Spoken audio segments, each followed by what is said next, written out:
Selamat malam, Bapak. Selamat malam juga, Pak Wahyu. Siap. Bapak, mohon maaf saya sudah mengganggu waktu panjenengan ini. Siap. Mohon Memorandum TV dijelaskan Bapak ini sebagai apa di Satuan Kerja Pelaksanaan Jalan Nasional Wilayah 3 Provinsi Jawa Timur. Monggo Bapak. Perkenalkan diri, saya Wahyu Wibowo, PPK 3.5 Provinsi Jawa Timur. Siap. Dalam hal ini mewakili Satuan Kerja PJN 3 Siap. dengan meliputi ruas penanganan di wilayah PP 5 Gempol, Pasuruan, Probolinggo. Siap. Nyun sewu Bapak, apakah bypass Gempol merupakan ruas jalan dan tanggung jawab PPK 3.5 di Provinsi Jawa Timur?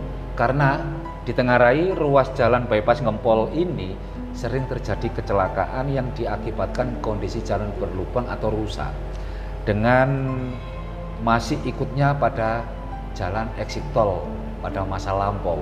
Monggo dijelaskan Bapak. Ya, benar, memang kondisi bypass Gempol memang kondisinya seperti itu. Siap.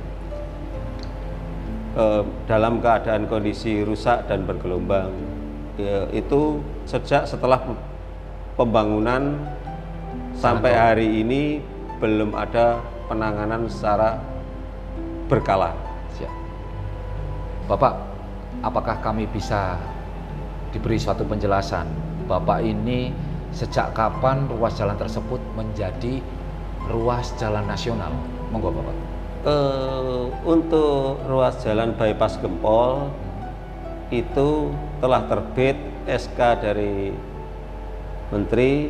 SK keluarnya tanggal 28 April 2002, nomor SK 430 /KPTS /M 2022 telah dinyatakan jalan tersebut menjadi ruas jalan nasional.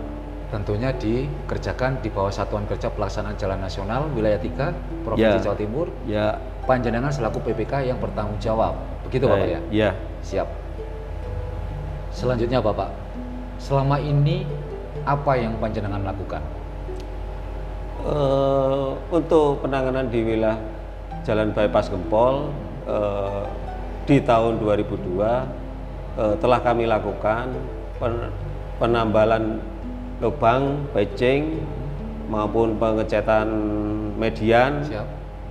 Dan juga pengendalian tanaman di lokasi tersebut.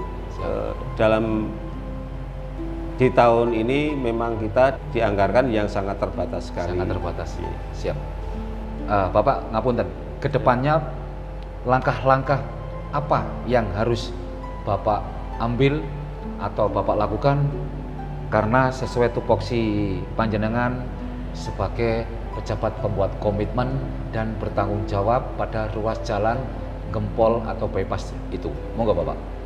Selain kita telah memanfaatkan dari dana yang terbatas di tahun 2002, kami akan mengusulkan kembali sebagai pertambahan dana sampai dengan akhir Desember. Akhir Desember. Ya, penjagaan apabila terjadi lubang. Dan tentunya pengendalian tanaman di situ juga.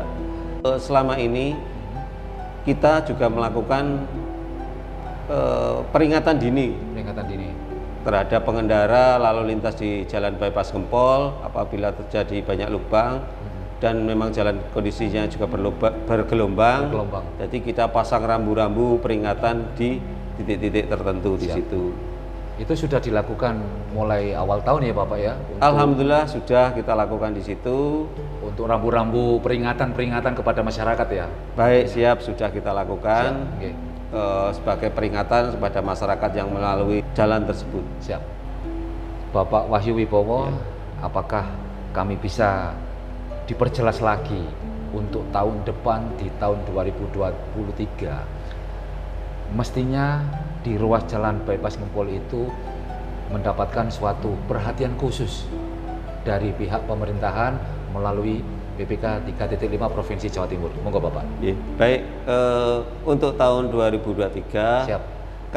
tentunya kita berharap bisa segera dilakukan istilahnya penetapan ruas jalan nasional secara resmi. Karena selama ini masih dalam 2002 masih dalam keadaan kondisi ruas jalan yang upgrade. Ya. Insya Allah nanti kalau sudah ada penetapan ruas jalan secara resmi dan di SK-kan secara resmi, nanti kita akan usulkan dana untuk ruas jalan Gempol bypass dengan penanganan yang lebih mantap lagi. Dan kemungkinan di situ karena sudah terjadi kerusakan struktur, nanti kita ajukan dana rekonstruksi jalan, gitu aja. Yang jelas sangat cukup besar ya Bapak ya. Baik, semoga nanti itu bisa dinikmati semua oleh masyarakat di sini. Siap, terima kasih Bapak. Oke, Bapak Agung Wahyu Wibowo, himbauan Bapak kepada masyarakat pengguna jalan, Bapak atas nama PPK atau selaku penyelenggara seperti apa Bapak? Monggo Bapak. Baik, kepada masyarakat yang melalui jalan tersebut, saya harapkan membaca rambu-rambu yang sudah kami pasang agar bisa menjaga keselamatan diri dalam berlalu lintas. Kita berharap untuk bersabar. Ini jalan sudah menjadi jalan nasional, tentunya nanti kalau sudah melewati tahapan penetapan, insya Allah lah bisa kita tangani jalan tersebut dengan maksimal dan dinikmati oleh masyarakat semua. Tentunya masyarakat tetap harus diminta waspada dan selalu berhati-hati ya Bapak ya. Iya, gitu. Siap. Terima kasih. Oke, terima kasih Bapak. Oke, terima kasih banyak Pak Wahyu Wibowo. Kita sudah mengganggu waktunya untuk berbincang-bincang seputar laka lantas yang ada di Provinsi Jawa Timur melalui ruas yang ada di bypass Gempol. Terima kasih banyak Bapak. Matur suwun. Salam sehat, salam Memorandum TV. Salam sehat, salam Memorandum TV. Sahabat Memorandum TV, kali ini kami memberikan suatu kabar duka kepada masyarakat yang ada di Provinsi Jawa Timur, dan pesan dari redaksi kami dari Memorandum TV untuk selalu berhati-hati jika berpergian, utamakan untuk memakai safety, memberikan suatu kelayakan untuk jalan di tempat-tempat yang selalu memakan korban. Banyaknya jalan berlubang, banyaknya jalan bergelombang, yang mana dampak daripada kecelakaan lalu lintas. Itu pun ditengarai banyak juga kecelakaan lalu lintas yang terjadi diakibatkan karena human error atau dikarenakan oleh pengguna jalan itu sendiri yang kurang berhati-hati, yang tidak memakai safety seperti helm dan sepatu lain sebagainya.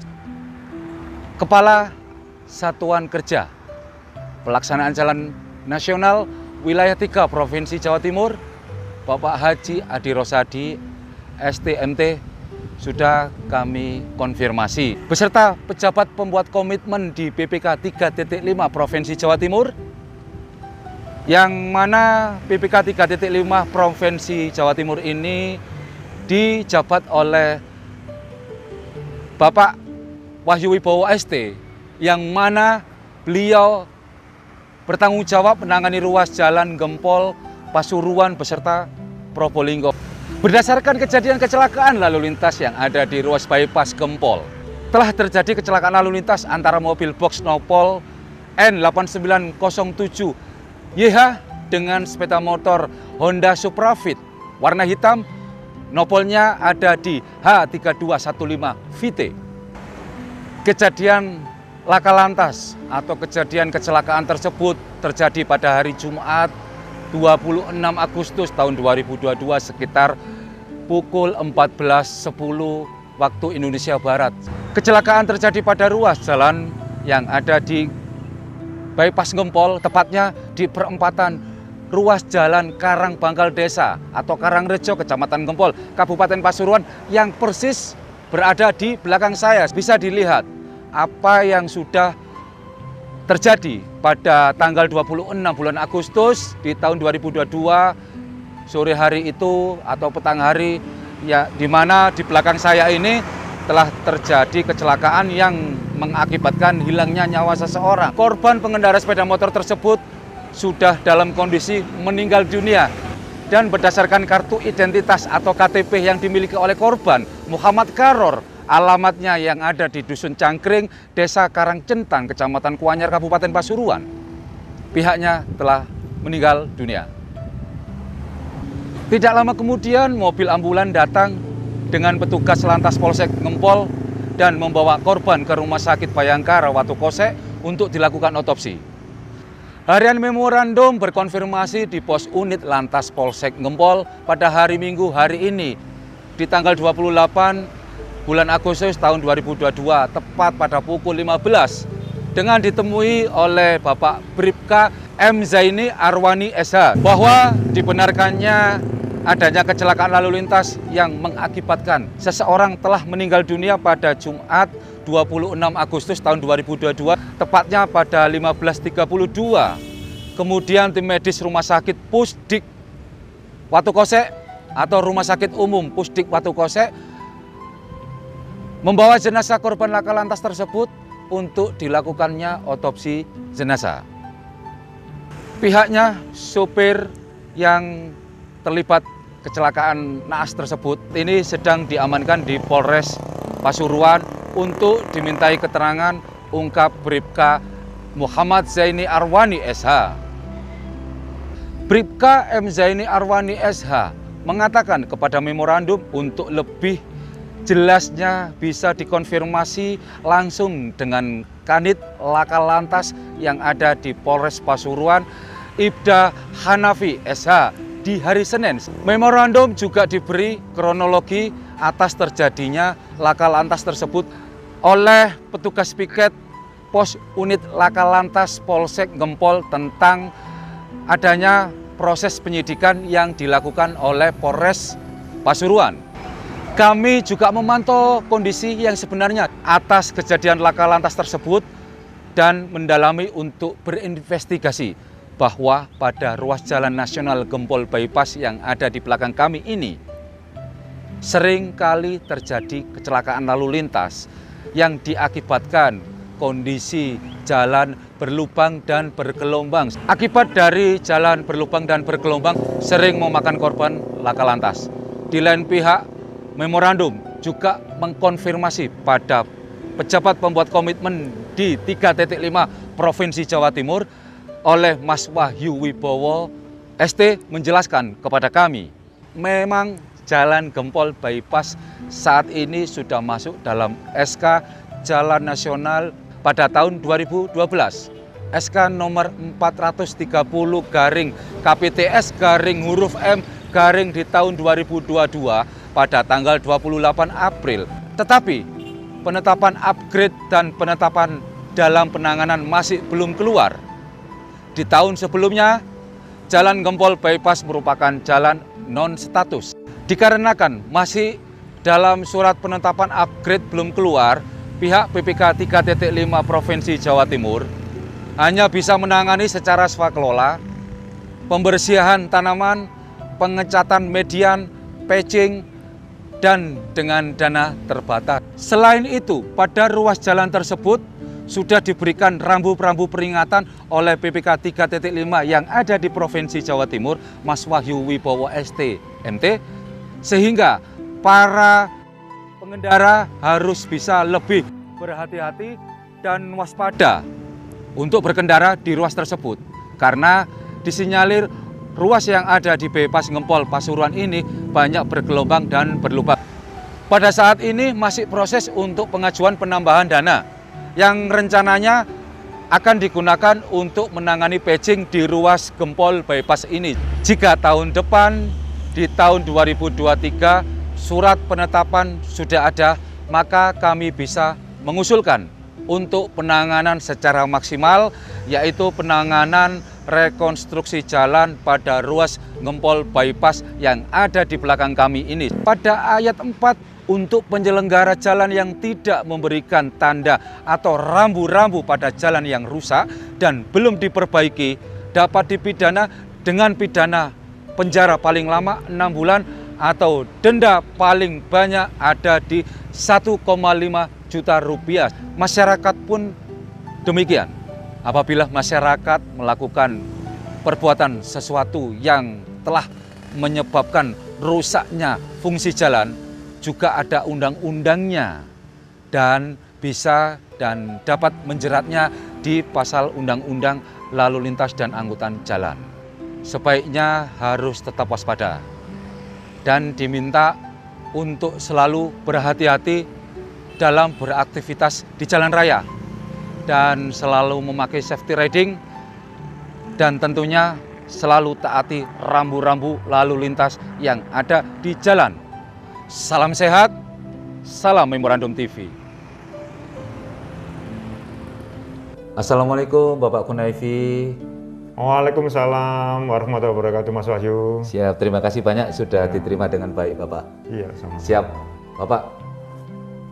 Bapak bisakah kami dijelaskan mengenai kronologi yang sebenarnya tentang kecelakaan lalu lintas pada tanggal 26 Agustus di hari Jumat pada sore hari itu, untuk kronologi yang sebenarnya itu seperti apa Bapak? Monggo Bapak. Baik Mas Wahyu. Siap. Jadi berdasarkan olah TKP dan keterangan saksi di TKP yang kami dapatkan. Siap. Jadi sepeda motor Honda Revo Fit nomor polisi N3215 VT yang berjalan di Jalan Karang Bangkal dan dari arah timur ke barat. Siap. Sampainya di simpang 4 Jalan Bypass Karang Bangkal. Siap. Pada saat berbelok ke kanan memasuki jalan utama Jalan Bypass, diduga kurang mengamati situasi arus lalu lintas dari samping kiri kendaraannya. Siap. Ya, sehingga terserempet bodi kanan truk box Mitsubishi nomor polisi N8907YH yang berjalan di jalan utama di Jalan Bypass Gempol, saat itu yang berjalan dari arah selatan ke utara. Siap. Ya, selanjutnya pengemudi kendaraan sepeda motor Honda Revo Fit terlindas oleh roda belakang sebelah kanan. Siap. Iya.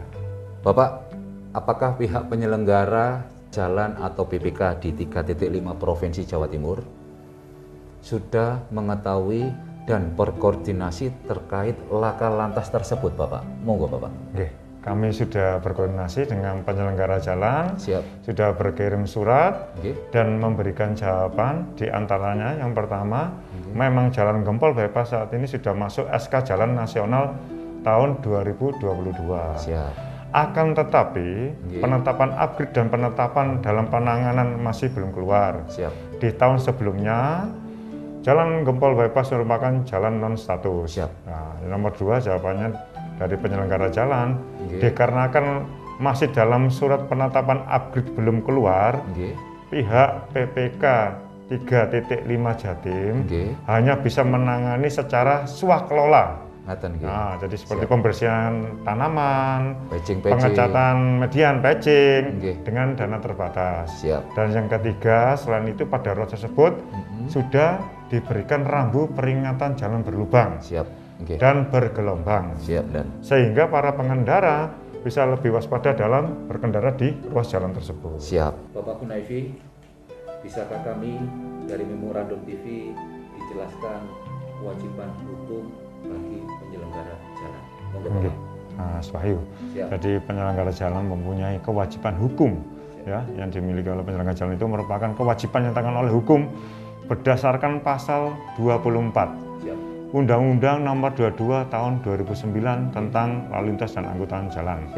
Hal ini berarti bahwa penyelenggara jalan mempunyai kewajiban untuk segera dan patut memperbaiki jalan yang rusak, serta apabila belum dilakukan perbaikan jalan yang rusak, penyelenggara jalan wajib memberi tanda atau rambu pada jalan yang rusak untuk mencegah terjadinya kecelakaan lintas. Dalam hal ini penyelenggara jalan sudah memberikan rambu di ruas jalan tersebut. Berarti di ruas Gempol yang notabene telah terjadi kecelakaan pada hari Jumat kemarin dan itu sudah ada rambu-rambunya, ya? Sudah ada rambu-rambunya. Bapak Kunaifi, bagaimana perkembangan laka lantas yang terjadi pada sore hari di Jumat tersebut, Komandan? Monggo, Komandan, dijelaskan. Perkara tersebut masih dalam proses penyidikan. Saksi-saksi di TKP sudah dimintai keterangan. saksi pengemudi yang terlibat juga dimintai keterangan. Siap. Untuk proses santunan jasara harja, Siap. hari ini sudah koordinasi dengan jasara harja karena di Bangkalan, masih juga dalam proses. Ya. Bapak, bisakah Bapak memberikan himbauan kepada masyarakat untuk pengguna jalan khususnya agar dapat mengurangi angka kecelakaan lalu lintas di jalan? Monggo Bapak. Ya. Baik, untuk pengguna jalan, kami menghimbau dari Satlantas Polres Pasuruan tetap patuhi peraturan lalu lintas dalam hal pengemudi kendaraan yang akan berbelok atau berbalik arah, wajib mengamati situasi lalu lintas di depan, samping, di belakang kendaraannya, serta memberikan isyarat dengan lampu penunjuk arah atau isyarat tangan. Itu sesuai pasal 112 Undang-Undang Lalu Lintas Angkutan Jalan Nomor 22 Tahun 2009. Siap. Ya. Salam sehat, salam presisi. Matur suwun sangat dan Terima kasih Mas Wahyu. siap. Assalamualaikum. Waalaikumsalam warahmatullahi wabarakatuh Mas Wahyu.